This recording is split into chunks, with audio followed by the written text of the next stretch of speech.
नमस्कार विद्यार्थी व पालक मित्रांनो, करियर मेकिंग गार्डन्स यूट्यूब चॅनलमध्ये आपल्या सर्व विद्यार्थी आणि पालकांचे हार्दिक स्वागत।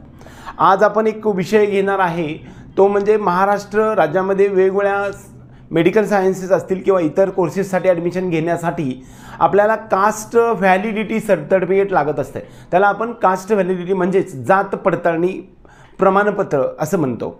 या संदर्भातला सर्व डिटेल्स आपण या व्हिडिओमध्ये पाहणार आहे। वास्तविक जात प्रमाणपत्र म्हणजे ज्याला आपण एखाद्या कॅटेगरीचा फीजमधील किंवा मेरिटमधील बेनिफिट घ्यायचा असेल किंवा स्कॉलरशिपसाठी अप्लाय करायचं असेल किंवा आपल्या जे कॅटेगरीचे सीट्स ज्या कॉलेजमध्ये उपलब्ध आहेत त्याच्यामध्ये क्लेम करायचा असेल तर आपल्याला कास्ट सर्टिफिकेट हा सर्वात महत्त्वाचा टॉपिक असतो, ज्याला आपण जात प्रमाणपत्र असं म्हणतो। त्यानंतर ह्या जात प्रमाणपत्राबरोबरच जे त्याच्यानंतर जात पडताळणी प्रमाणपत्र असतं त्याला आपण कास्ट व्हॅलिडिटी असं म्हणतो। कास्ट व्हॅलिडिटी हा प्रकार जो आहे तो सर्व कॅटेगरीसाठी लागू आहे। वास्तविक पाहता EWS आणि ओपन या कॅटेगरीसाठी फक्त कास्ट व्हॅलिडिटी नसते। त्यानंतर SC ST म्हणजे ज्याला शेड्यूल कास्ट शेड्यूल ट्राईब्स, नंतर NT BCD, त्याचबरोबर VJ OBC SBC आणि SCBC म्हणजे मराठा आरक्षण, या सर्व कॅटेगरीसाठी कास्ट सर्टिफिकेट बरोबरच आपल्या सर्वांना कास्ट व्हॅलिडिटी सर्टिफिकेट लागत असतं। वास्तविक EWS आणि ओपन या कॅटेगरीसाठी कास्ट सर्टिफिकेटची आवश्यकता नाही। ज्या ओपन कॅटेगरीमध्ये कास्ट आहे त्याचं कास्ट सर्टिफिकेट निघत नाही आणि त्याची कास्ट व्हॅलिडिटीसुद्धा होत नाही। त्यामुळं फक्त EWS आणि ओपन या कॅटेगरी सोडल्या तर बाकी सर्वांसाठी कास्ट व्हॅलिडिटी मस्ट असते। आपल्याला एखाद्याचा लाभ घ्यायचा असेल तर तुम्हाला कास्ट सर्टिफिकेट आणि कास्ट व्हॅलिडिटी आवश्यक आहे। त्यामध्ये सुद्धा डिफरन्शिएशन असं होतं, SC आणि ST या कॅटेगरीसाठी दोन कॅटेगरीसाठी आपल्याला फक्त कास्ट सर्टिफिकेट आणि कास्ट व्हॅलिडिटी सर्टिफिकेट लागत असतं, परंतु NT 1, 2, 3 त्याचबरोबर VJ किंवा SBC ज्याला स्पेशल बॅकवर्ड क्लास असं म्हणतो, OBC अदर बॅकवर्ड क्लास आणि SCBC म्हणजे सोशली आणि एज्युकेशनल बॅकवर्ड क्लास म्हणजे मराठा आरक्षण, या सर्वांसाठी मात्र कास्ट आणि कास्ट व्हॅलिडिटी हे दोन्ही पण सर्टिफिकेट लागतात। आणि त्याचबरोबर नॉन क्रिमी लेअर सर्टिफिकेट एक लागतं, त्याला आपण NCL किंवा उन्नत गटात समाविष्ट नसल्याचे प्रमाणपत्र किंवा प्रगत गटात समाविष्ट नसल्याचे प्रमाणपत्र, त्याला आपण NCL असं म्हणतो, नॉन क्रिमी लेअर असं म्हणतो। या सर्व कॅटेगरीसाठी लागत असतं। ओपन आणि EWS साठी त्याची आवश्यकता नाही। त्याचबरोबर SC आणि ST साठी फक्त कास्ट आणि कास्ट व्हॅलिडिटी सर्टिफिकेट लागतं। मात्र NT 1, 2, 3 VJ OBC SBC SCBC या सर्व कॅटेगरीसाठी मात्र आपल्याला कास्ट सर्टिफिकेट आणि कास्ट व्हॅलिडिटी त्यासोबतच नॉन क्रिमी लेअर सर्टिफिकेटसुद्धा आवश्यक असतं। आता बऱ्याच वेळा ज्या विद्यार्थ्यांचं कास्ट सर्टिफिकेट निघालेलं आहे अशा सर्व विद्यार्थ्यांसाठी आपल्याला कास्ट व्हॅलिडिटीसाठी अप्लाय करावं लागत असतं। आता नॉन क्रिमी लेअर आपल्याला पाठीमागच्या 3 वर्षाच्या उत्पन्नावरती आधारित पुढे 3 वर्ष व्हॅलिड असण्याचं जे प्रमाणपत्र मिळतं त्याला आपण caste validity non creamy layer certificate असं म्हणतो।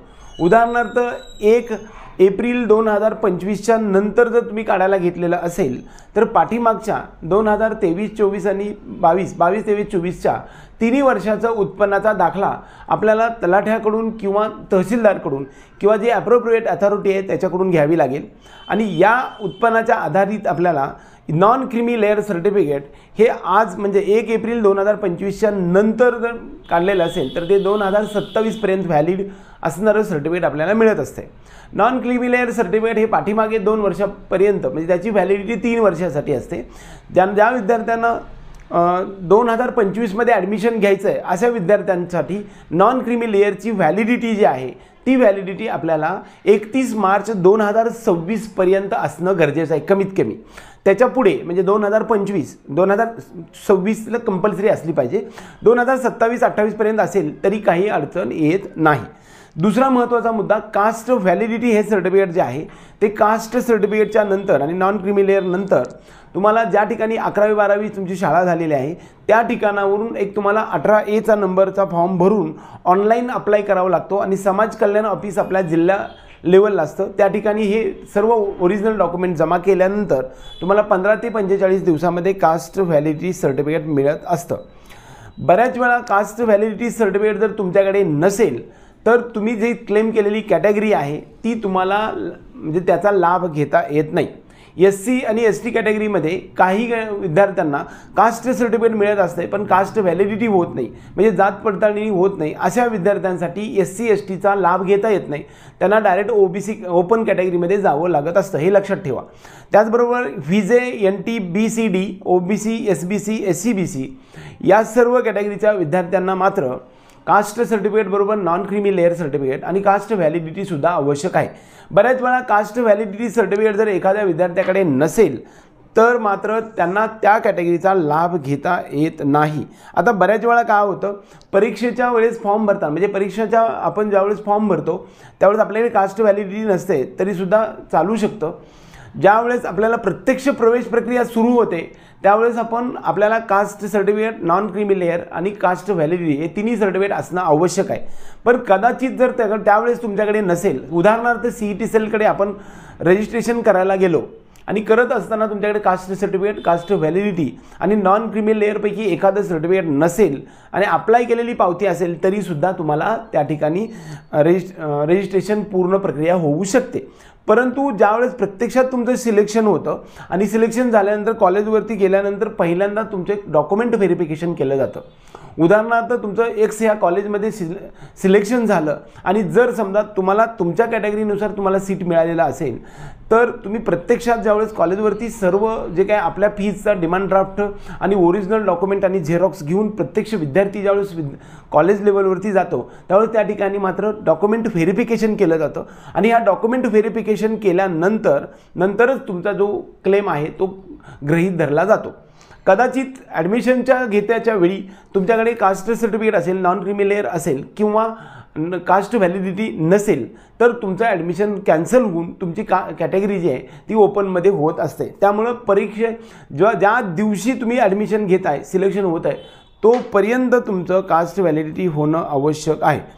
ॲडमिशन घेण्याच्या वेळेस तुमच्याकडे जर ओरिजिनल व्हॅलिडिटी सर्टिफिकेट नसेल तर तुम्हाला कोणत्याही कॅटेगरीचा लाभ घेता येत नाही. दुसरी महत्त्वाची गोष्ट, कास्ट व्हॅलिडिटी या सर्टिफिकेटसाठी किती व्हॅलिडिटी असते? एकदा कास्ट सर्टिफिकेट काढलं तर ती लाईफ टाईम कास्ट सर्टिफिकेटची व्हॅलिडिटी असते. त्याचबरोबर एकदा तुम्ही कास्ट व्हॅलिडिटी तुमची करून घेतली तर ती व्हॅलिडिटी तुम्हाला लाईफ टाईम असते. त्यामुळे तुम्हाला त्यानंतर कसल्याही प्रकारची कास्ट व्हॅलिडिटी करावी लागत नाही. मात्र नॉन क्रीमी लेअरसाठी मात्र ज्या वर्षी काढलेलं आहे त्या वर्षीपासून 3 वर्षासाठी, पाठीमागच्या 3 वर्षाच्या उत्पन्नावरती आधारित पुढील 3 वर्षासाठी आपल्याला नॉन क्रीमी लेअर सर्टिफिकेट मिळत असतं. 2024मध्ये एक GR निघालेला होता, त्यानुसार ज्या विद्यार्थ्यांचं उत्पन्न 8 लाखापेक्षा जास्त असेल तरीसुद्धा तुम्हाला नॉन क्रीमी लेअर मिळणार आहे, अशा प्रकारचा GR निघालेला आहे. त्यामुळे ज्या विद्यार्थ्यांचं उत्पन्न 8 लाखापेक्षा जास्त असेल अशा विद्यार्थ्यांना सुद्धा नॉन क्रीमी लेअरसाठी तुम्ही अप्लाय करू शकता. दुसरा महत्त्वाचा मुद्दा, कास्ट व्हॅलिडिटीसाठी अर्ज केला असेल तर तुम्हाला ते सर्टिफिकेट जास्तीत जास्त जूनच्या शेवटच्या तारखेपर्यंत मिळालाच पाहिजे असं आहे. त्याच्यासाठी तुम्ही पाठपुरावा करायला पाहिजे. म्हणजे कधी पण तुम्ही अप्लाय केलं तर ते जूनच्या शेवटच्या दिवसापर्यंत तुम्हाला 100% तुमच्या हातात असले पाहिजे. याच्याबद्दल काही शंका बाळगू नका.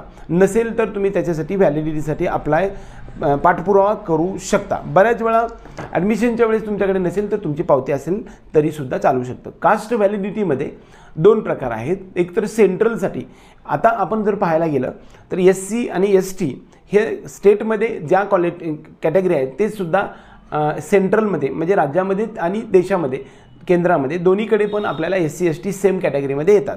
या दोन्ही कॅटेगरीसाठी कास्ट सर्टिफिकेट जर सेंट्रलचं असेल तर तुम्हाला कास्ट व्हॅलिडिटीची आवश्यकता सेंट्रलमध्ये म्हणजे केंद्रामध्ये लागत नाही, आवश्यकता लागत नाही. त्याच पद्धतीनं OBC SBC आणि त्याचबरोबर NT 1, 2, 3 आणि VJ या सर्व कॅटेगरीसाठी जे आपल्या महाराष्ट्र राज्यामधल्या सर्व कॅटेगरी आपल्याला स्टेटमध्ये ऑल इंडिया कोट्यामध्ये किंवा सेंट्रलमध्ये आपल्याला OBCमध्ये जातात. त्याला सेंट्रल OBC सर्टिफिकेट असं म्हणतात. सेंट्रलचं OBC सर्टिफिकेट काढल्यानंतर त्याच्यावरती OBC आणि नॉन क्रीमी लेअर सर्टिफिकेट हे दोन्ही एकदमच येतं. त्या मात्र सेंट्रल OBC सर्टिफिकेटसाठी कास्ट व्हॅलिडिटीची आवश्यकता नाही. ज्या विद्यार्थ्यांकडे SC STचं सेंट्रलचं सर्टिफिकेट असेल किंबहुना OBCचं इतर कॅटेगरीचं सेंट्रलचं सर्टिफिकेट असेल आणि तुमच्याकडे कास्ट व्हॅलिडिटी नसेल तरीसुद्धा सेंट्रलमध्ये तुम्ही अप्लाय करू शकता. ह्याचबरोबर व्हॅलिडिटीच्या संदर्भामध्ये एक सर्वात महत्त्वपूर्ण गोष्ट असं सांगेल की बऱ्यापैकी महाराष्ट्र राज्यामध्ये ST कॅटेगरीला काही ठिकाणी व्हॅलिडिटी मिळत नाही. तर अशा विद्यार्थ्यांसाठी जरी व्हॅलिडिटी नसेल तरी अशा विद्यार्थ्यांनी सेंट्रलमध्ये अप्लाय करा. तुम्हाला सेंट्रलचं ST सर्टिफिकेट असेल तर तुम्हाला त्या ठिकाणी कास्ट व्हॅलिडिटीची आवश्यकता नाही. तुम्हाला एम्स, जिपमर किंवा BMS MBBS मधल्या ऑल इंडिया कोट्याच्या 15% तुम्हाला अप्लाय करता येऊ शकतं. काही कॅटेगरीचं SC कॅटेगरीचे विद्यार्थी असतील की ज्यांना कास्ट व्हॅलिडिटी होत नसेल तर सेंट्रलचं सर्टिफिकेट तुम्ही काढून घ्या. SCचं तुम्ही सेंट्रलमध्ये त्या ठिकाणी कास्ट व्हॅलिडिटीची आवश्यकता नाही. कास्ट व्हॅलिडिटी सर्टिफिकेटला व्हॅलिडिटी लाईफ टाईम असते, त्यामुळं एकदा काढली की तुमच्या आयुष्यभराची झाली. एकंदरीत कास्ट व्हॅलिडिटीच्या संदर्भामध्ये सर्व गोष्टी आपण सांगण्याचा प्रयत्न केलेला आहे. कास्ट व्हॅलिडिटीसाठी जे कास्ट सर्टिफिकेट त्याचा नंबर त्याच्यावरती असतो, त्याच कास्ट सर्टिफिकेटचं कास्ट व्हॅलिडिटी केलेली असते. सर्वात महत्त्वाचा मुद्दा या अनुषंगानं आणखी एक मी तुम्हाला सांगणार आहे, तेच म्हणजे कास्ट व्हॅलिडिटी 2024 आणि 25मध्ये ज्या विद्यार्थ्यांची OBC आणि SCBC होती अशा विद्यार्थ्यांसाठी मात्र सर्वात शेवटची मुदत 1/8/2025 म्हणजे 1 ऑगस्ट 2025 पर्यंत तुम्हाला व्हॅलिडिटी जमा करायची कॉलेजवर, तरच तुम्हाला ते ॲडमिशन फायनल आहे हे लक्षात ठेवा. हा एक महत्त्वाचा संदेश मी तुम्हाला नीट 2025मध्ये ज्यांनी ॲडमिशन घेतलं आहे अशा विद्यार्थ्यांसाठी सांगत आहे. कास्ट व्हॅलिडिटीच्या संदर्भामध्ये सर्व इत्थंभूत माहिती देण्याचा जो प्रयत्न केला आहे, हा प्रयत्न तुम्हाला आवडला तर व्हिडिओ लाईक करा, त्याचबरोबर आपल्या चॅनलला सबस्क्राईब करून बेल आयकॉन दाबा. एवढंच या निमित्ताने. जय हिंद.